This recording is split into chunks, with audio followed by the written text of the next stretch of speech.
We're here at Hideaway, Texas, starting a show that I'm going to do tonight is my one-man band, but it's just not the one-man band that I'm all about. I kind of started back in 1957 when we formed a band called the Big Beats. The Big Beats have been around the world, 42 states, 27 foreign countries, and played in many venues. The Big Beats were one of the first bands signed to Columbia Records in 1957, actually, and went around the world, traveling, did the American Bandstand show many times, did the American Bandstand, Dick Clark road shows, and so my career really started with the Big Beats.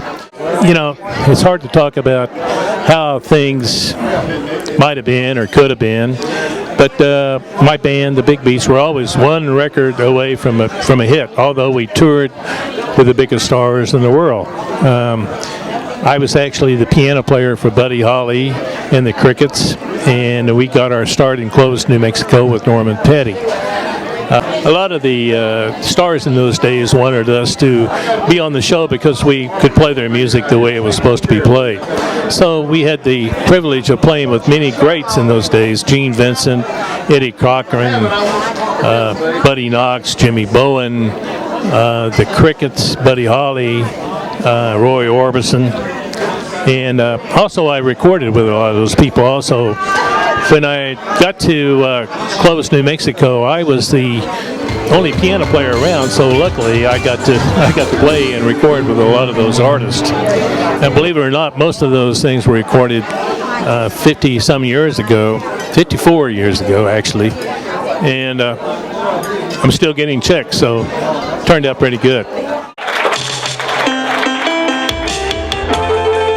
the song that kind of got me into business. Fat stamina. I found my thrill.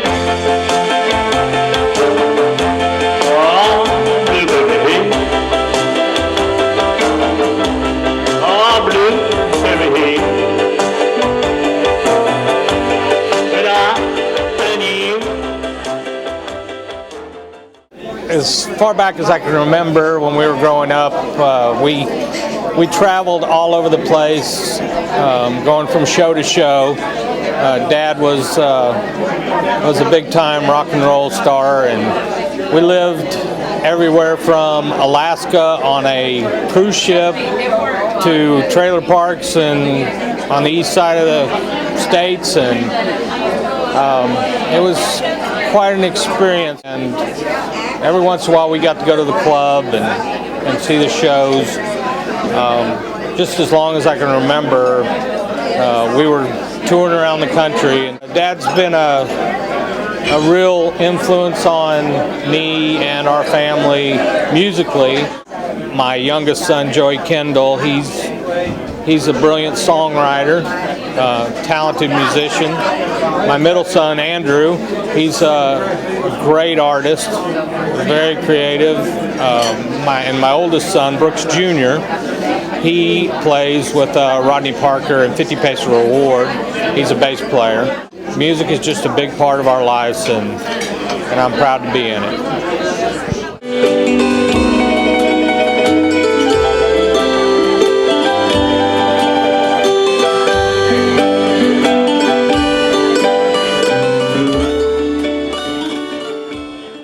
When I was a kid, CW did Christmas tapes every year, and they'd have all the grandchildren sing on it. He had a 4-track studio in his house in Dallas.